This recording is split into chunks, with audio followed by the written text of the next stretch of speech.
This week in South Florida, President Obama continues to make the case for a military strike against Syria. But there's widespread skepticism in Congress. Miami Congressman Joe Garcia has gotten a secret briefing, but the whole world has seen the horrific pictures of the victims of chemical weapons. The president says the Assad regime is responsible and must be punished. What does Congressman Garcia think? Which way is he leaning? And what are his constituents saying? We'll go one-on-one with Joe Garcia. Plus, talk about chutzpah, or maybe just confidence. Whatever it is, Steve Bateman's got it in spades. The suspended Homestead mayor continues to run for re-election and talks about it for the first time. The stories people are talking about this week in South Florida. Good morning. Glad you could join us. To strike or not to strike Syria, that is the question. This week, President Obama tried to round up support for a strike when he was in Russia for the meeting of the G20 nations. About half those nations sided with the president. And the vote is also divided back in Washington. Members of Congress heard arguments in favor of a strike from Secretary of State John Kerry, Secretary of Defense Chuck Hagel, and the chairman of the Joint Chiefs of Staff. A Senate committee this week voted in favor of a strike resolution, but most House members are skeptical. And approval of a strike remains very much up in the air, especially in the House. Congressman Joe Garcia is a House member from Miami, serving his first term representing the 26th Congressional District. That's mostly Southwest Miami-Dade. Mr. Garcia was briefed late this week in Washington on the use of chemical weapons by the Vice President. Congressman, great to have you come in. It's always a pleasure to be with you, Michael. So where do you stand at this moment on the use of force in Syria? Well, Michael, let me begin by saying this is not a decision I take lightly. We've been studying this for a while now. Last week I traveled to Washington, had an intelligence briefing by phone by Dennis McDonough, the President's Chief of Staff. We also sat in an intelligence briefing in the Intelligence Committee room with State Department, CIA National Security, and Department of Defense. That lasted for over 2.5 hours. So you have seen things that the public at large has not seen. Correct. Some of which you cannot describe. Correct. Give us what you can say about the evidence that they presented. Well, here's what we know. We know that we have proof that sarin gas was used. We don't have traces. We have proof that sarin gas, and we have sarin gas that's been used. And do you we think don't control the chain of that. In other words, it's not. We can't put it right where it came from, but we have something that we're told that is from there. That is sarin. It's not a trace of sarin. We have people who sarin traces. We have video aspects that this is not intelligence that we can see people victims of sarin gas. We know the area that it went to, the area that it went from. One is controlled by Assad's forces, and one is not. But was it delivered? Facts. Was it delivered by Assad's forces? And here is new YouTube video we are watching on the screen here that was released yesterday, which clearly, Congressman, these are just horrific, painful images of people who were exposed to this sarin gas who are in the process of dying. Yeah, no, Michael, there's a heinous act that went. We know that it was done. The reality is, I think, when I look at the chain of the evidence, I believe that it is clear that Assad's forces were involved. There is information there that I can't discuss with you that is part of an intelligence document that I looked at, that it took me a while to go through. I also sat with the Vice President of the United States for almost 2 hours. And what did Mr. Biden say? Well, I think Mr. Biden makes a very compelling argument, but of course I need to go through it myself, but he makes a very compelling argument about America's prestige and about what we need to do and about our credibility. The reality is we are all in that region of the world. As you well know, we've been in there for 12 years, Iraq, Afghanistan. We've spent trillions of dollars in Afghanistan and Iraq. And part of the problem here is the total lack of credibility the American public has for government. The reality is we were told we were going to go into Iraq, we'd be greeted as heroes, and we'd leave. And of course, we're still there. We're in Afghanistan. But if I may interrupt, isn't that part of what is making the American people and members of Congress so nervous, is that you can believe that you're going to go into some kind of a war setting? This is not war that the president's proposing. It is a limited military strike. But once you begin, who knows where it's going to end? Isn't that part of the problem? Well, Michael, let me use the three criterion that I use to make that I'm using and we're working through together to make this. First off, is it in our vital national interest? I think that's an important question. Second is, what's our cost? And I don't mean just in dollars. Although I'm well aware that the Republican Congress cut all food stamps less than a month and a half ago. So I know the impact that could have in our communities. And if we don't have money for food stamps, how do we have money for this? That's another issue. We can talk about that later. And then finally, our allies in the region. Israel will be our strongest ally in that region for the foreseeable future. Sure. Turkey is a very important partner, as is Saudi Arabia.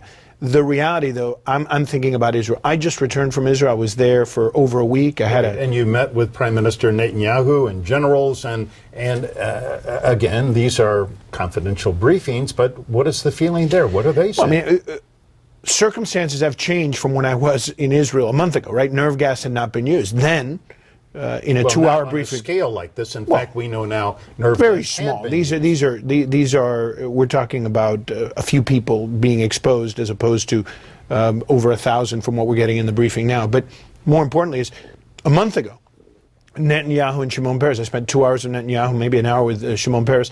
Both of them said, don't get bogged down in Syria because the battle is truly going to be in Iran and nuclear weapons. Now, they've both changed that position since nerve gas was used. They are very much for a limited strike. And that's part of the rub here, Michael.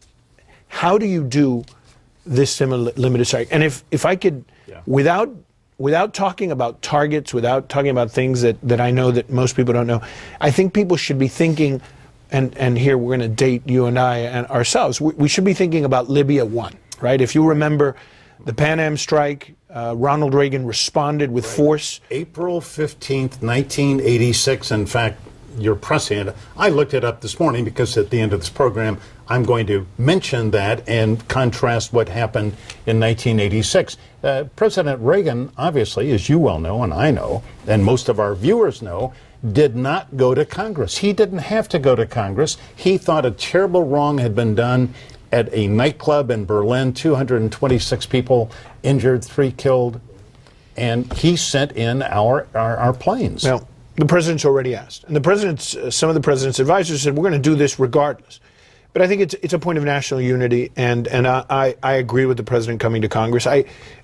There's not a worse place to go. It is completely dysfunctional right now, but nonetheless, it's going to force people to take a stand. I mean, I've watched members of Congress that you and I know personally who have been advocating for going into Syria for 6 months to a year, and suddenly they're in disagreement. Now, what I will tell you about the Libya strike. Senator Marco Rubio is one of them, of Florida. You can name names. All right. I have to work with my colleagues. What is clear is that when we did it in Libya, that guy crawled back into a hole. Muammar Gaddafi crawled back into a hole and didn't bother us for a very long time.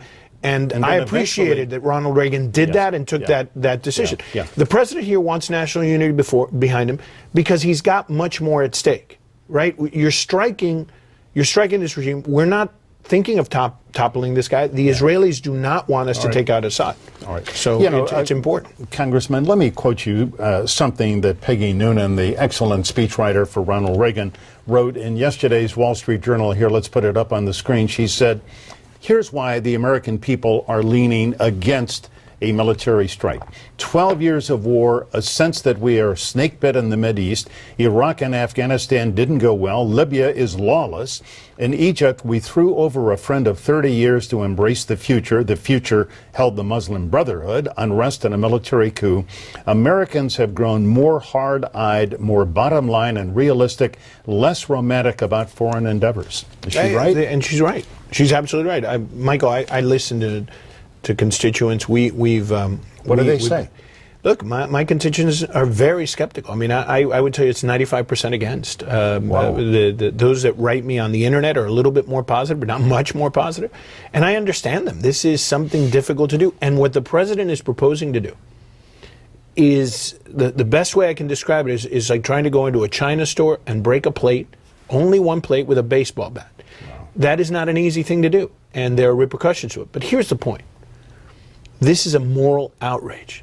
These are weapons that have not been used in a massive scale for over 100 years. This is something that the entire world agreed was unacceptable. Now, if we turn an eye to this, if we turn a blind eye to this, we I think are inviting other things, and I think there are other things at stake: protecting Israel, letting people know where we stand with our ally, and our ally wants us to do this. Don't we tacitly encourage Iran to go ahead even faster to develop nuclear weapons? It is precisely that point. We need credibility. We're in the middle of negotiations with the Palestinians. We have to show that credibility. And we're in deep negotiations over Iran. Michael, if we slip up here, inevitably this leads to a confrontation with Iran 6 months to a year from now, which we are going to be in. If Iran has nuclear weapons, it is an unacceptable condition for the United States. I don't think that's a position of this administration. I think it's a position of the entire government of the United States. And my worry is when you look at this situation, what message are we sending to our allies? What message are we sending to the world? Now, Michael, let us be clear. I am deeply skeptical that we can do what the president wants to do. I am deeply skeptical that our long-term interests are served in a place that is more complex than Israel itself. This is a place where you have Kurds, Alawites, Sunni, Shia, and their weaponed army, one working on one side. Who are the good guys here? Because Al-Qaeda is on our side in this conflict. And then you have Hezbollah on the other. And others. You know, before we run out of time, I want to put some numbers up on the screen. Congressman Garcia is encouraging you, wherever you live, whether it's in the 26th district or not, you'd like to hear from people. I would. Michael, I've heard a lot of very good folks on this. Some of my closest advisors. I had a call yesterday with veterans. My good friend Manuel Brana, a guy who's been retired, Armando Brana, has been retired from the military for years, sent me a long text talking about this. I'm interested in what people have to say. Some people have some very, and my family suffered through this. But in the end, you have to vote your conscience. That's absolutely right. And this. I've been staying up nights reading material on this, listening to people's conversations. This is highly important. And if you can't call me, there's a Twitter account, there's a Facebook account. I'd love to hear from you. There are the numbers. Congressman Joe Garcia, thanks. We will be following what happens very closely, all of us. Thanks. Michael, thank you. All right. So to come, Homestead Mayor Steve Bateman has been suspended from office, but he's still campaigning for re-election. Hear why he is not concerned about the charges he's facing. You surely know by now that 3 local mayors have been busted in recent weeks on various corruption charges. All of them have been suspended by the governor, and they're now awaiting trial. But none of that is stopping one suspended mayor for running for another term. Late this week, we caught up with Steve Bateman of Homestead. Suspended Homestead Mayor Steve Bateman and a few stalwart supporters held a honk and wave late this afternoon on Campbell Drive. Is it tough campaigning when you've got these charges against you? No, Michael, because I'm 100% innocent. And my heart and soul's in this town. Look what we've accomplished. 3 high schools in 3 years. I'll match that up against any city throughout Dade County, throughout the state of Florida. Bateman was arrested 8 days ago for secretly working for Community Health of South Florida at $125 an hour while he was still the mayor of Homestead, and he didn't tell anyone. I question why CHI felt the need to hire the mayor to go do their work at $125 an hour rather than, Mayor, you're the mayor, we need your help, what can you do for us? Jeff Porter is now said to be the leading candidate for mayor in the October 1st primary, but Steve Bateman is still on the ballot, despite the charges against him. Those charges included 2 counts of unlawful compensation, felonies, also conflict of interest and failure to register as a lobbyist. Community Health of South Florida, CHI, hired Bateman to grease the skids for 3 new clinics it wanted to build in Homestead. We've accomplished a lot. I stick by what we've done. It's all good. It's all good. Right. Has anybody, though, said to you, look, Steve, we understand, but these are, unlawful compensation is a serious felony? Well, I think you're going to see that it wasn't fairly charged. Simple as that.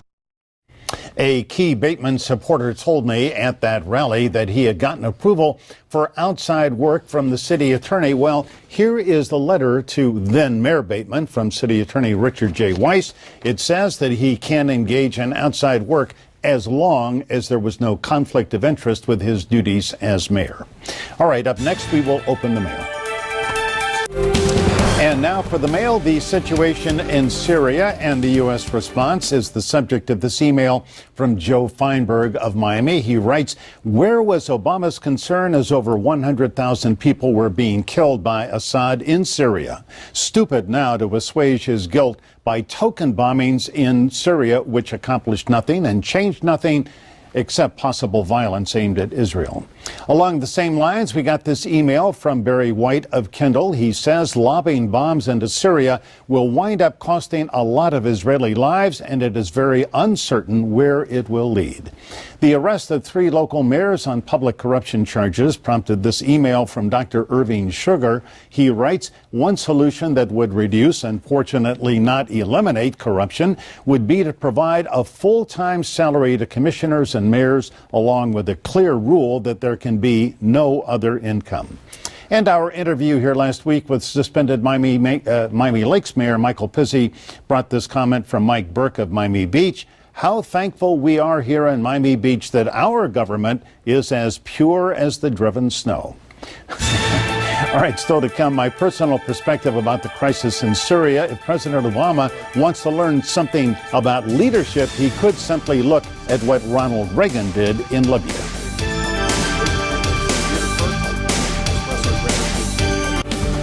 Before we leave you this morning, a personal perspective about the crisis in Syria and President Obama's response. Painful and lacking in leadership is how I would describe it. The president has this tendency to play the role of Hamlet, even though he is far too old for that role. In this case, his question is to act or not to act. Well, I think he should have acted if he had proof Syria violated the rules of civilized behavior by using chemical weapons, and if Mr. Obama felt it was in the national interest of the United States to act. He said he did believe it, but then he turned to Congress for their approval and authorization. But another American president didn't go to Congress when he wanted to punish a rogue state. In April 1986, Ronald Reagan ordered a big airstrike against Libya.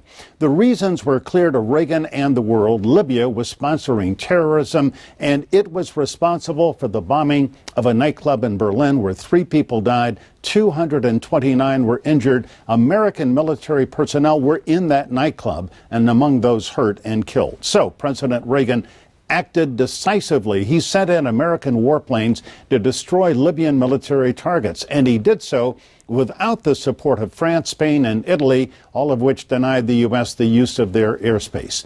The attack on Muammar Gaddafi was successful, and Mr. Reagan went on television to warn Gaddafi that he would do it again if he didn't change his ways. Well, guess what?